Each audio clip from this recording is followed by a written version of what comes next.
E aí, pessoal, olha, a gente está aqui com a doutora das convulsões, Mirela Fazito, e é sobre isso que nós vamos conversar.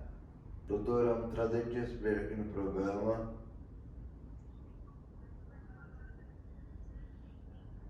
E a gente tentou muito, só agora deu certo. Bem-vinda. Obrigada. O prazer é todo meu. Eu queria agradecer muito o convite e essa oportunidade. É uma honra estar aqui com você. A honra é toda nossa.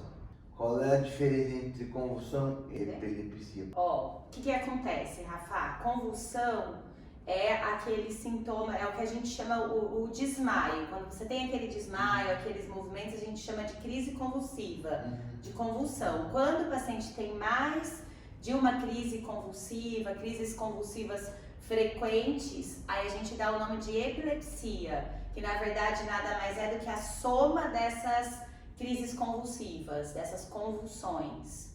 Então, convulsão e epilepsia são a mesma coisa? Exatamente. A crise convulsiva, a convulsão, é o episódio de desmaio, que pode ou não ter esses movimentos involuntários, e a epilepsia são várias crises convulsivas que acontecem durante a vida.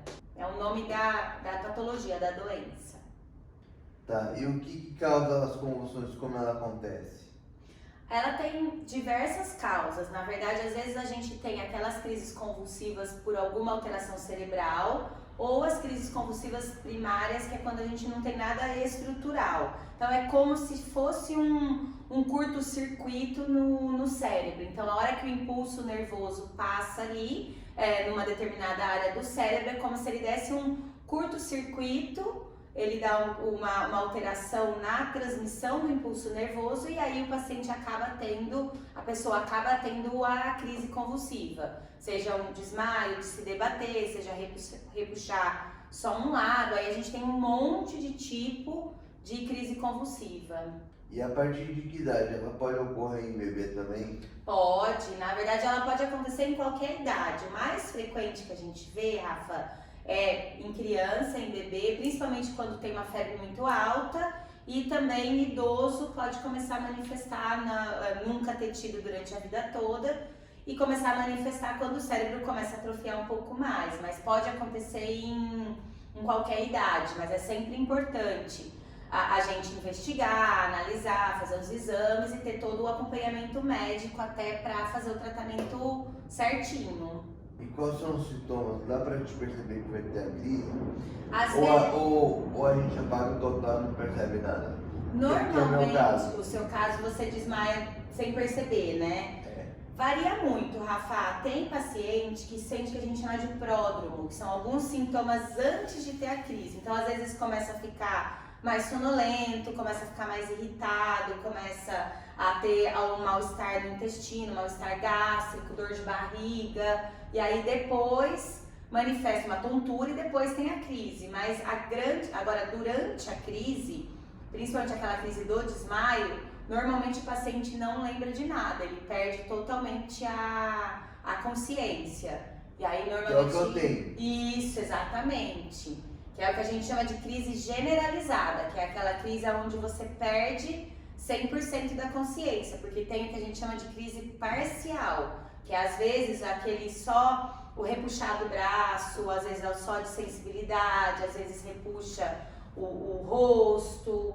Então tem alguns tipos de crise que você consegue saber que você está tendo a crise porque você não perde a consciência, mas no seu caso, por exemplo, você tem a crise de desmaio. Eu apago total. Exatamente, aí você não lembra do que aconteceu, que é o mais frequente. Quanto dura mais ou menos? Parece que demora tanto. Normalmente não dura tanto, é porque o que acontece? Você tem o desmaio, você tem os movimentos, duram cerca de 10 minutos, 5 minutos, às vezes 1 minuto, mas depois tem o que a gente chama de pós-comicial, que muitas vezes você fica meio confuso, meio desorientado depois da crise até recuperar 100% da consciência. Isso às vezes dura um tempinho um pouquinho maior do que a própria crise mesmo. Mas é importante recuperar a consciência. Vamos supor que você teve mais de uma crise no dia. Então, entre uma crise e outra, é importante ver se você acorda 100%, se você volta ao teu padrão normal, porque é ruim. E se não voltar? Aí vale a pena ir pro hospital. Por quê? Porque senão começa o cérebro a entrar a sofrer por causa de um monte de crise seguida. Então, é uma complicação, que é quando começa a ter uma crise atrás da outra e não recupera a consciência. Aí vale a pena ir pro hospital, por exemplo. Mas não é obrigatório ir depois de cada crise, não? Não precisa, ainda mais se o paciente já sabe que tem epilepsia. Se ele já sabe que ele tem crise, a gente orienta, pode ter ou não escape dessa crise, porque muitas vezes o tratamento não segura 100% das crises. Mas óbvio, nunca tive crise na vida, teve uma primeira vez, é importante ir para o hospital para investigar, ir para um médico para investigar por que começou.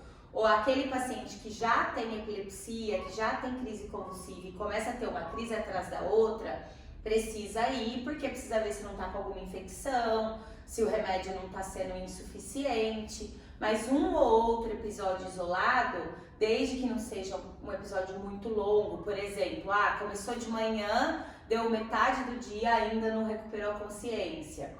Aí não precisa ir, exceto se realmente for bem longo ou uma crise seguida da outra. Então convulsão não tem cura? Não, convulsão não tem cura, ela tem tratamento para evitar que você tenha o sintoma. Então, na verdade, assim, a grande maioria evolui muito bem com os remédios. Tem aqueles pacientes que não respondem tão bem, às vezes a gente precisa entrar com uma quantidade maior de remédio, mas a grande maioria segura muito bem. Tem paciente que depois de alguns anos de tratamento e sem ter nenhum escape de crise, às vezes a gente tenta tirar o remédio e ver como que ele fica. Aí tem uma observação, é longo, é um tratamento longo, mas tem alguns pacientes que depois de 2, 3 anos nunca mais tiveram crise, a gente tenta tirar a medicação. E a doutora é favorável à introdução de cannabis em paciente com convulsão? Sou. A partir de que idade? Na verdade depende muito, porque o cannabis medicinal, ele é feito de uma maneira onde a gente tem uma quantidade controlada dos fitocannabinoides, do THC, que é aquela parte alucinógena da maconha. Então ele é completamente diferente da droga em si. Então ele costuma ter uma resposta super favorável para a epilepsia e para outras doenças neurológicas. No caso de epilepsia, por exemplo, ele melhora muito a função daquele anticonvulsivante. Então, com o uso do cannabis, no canabidiol, normalmente a gente consegue ter um controle mais adequado das crises, a gente consegue diminuir muitas vezes a quantidade de medicação que o paciente toma. Então, eu sou super favorável e eu acho que é uma coisa que tem uma resposta muito, muito boa, muito positiva. É óbvio, é individual, varia de pessoa para pessoa, mas costuma ter uma boa resposta. E dá para contar algum caso de uma pessoa que teve uma resposta muito positiva com o canabidiol? Sim, eu tenho um paciente acho que ele tá com 26, 27 anos, ele é um epilético de difícil controle, ele usava 3 remédios anticonvulsivos em dose alta, e aí a gente começou a introduzir o canabidiol, e aí agora ele está conseguindo segurar com o canabidiol e 2 medicações numa dose um pouco menor, sendo que uma delas eu já estou até tentando tirar também, e ele já está pelo menos uns 4 ou 5 meses sem ter nenhum escape de crise, coisa que ele não conseguia antes, mesmo em uso de dose alta de medicação. E o que acontece com o cérebro depois de uma convulsão? Normalmente é como se o cérebro ficasse mais inchado, porque é como se você tivesse esses curtos-circuitos e aí você acaba modificando o fluxo sanguíneo para o teu cérebro. Então, se a gente consegue, por exemplo, fazer um exame de imagem logo depois da crise convulsiva, a gente vê que o cérebro fica mais inchado, ele fica mais sofrido. Então, por isso que a gente sempre orienta começou a ter um descontrole muito grande de crise muito seguida, para sempre buscar o auxílio para que isso não gere um sofrimento cerebral maior. Mas ele é como se ele inchasse mesmo. Uhum.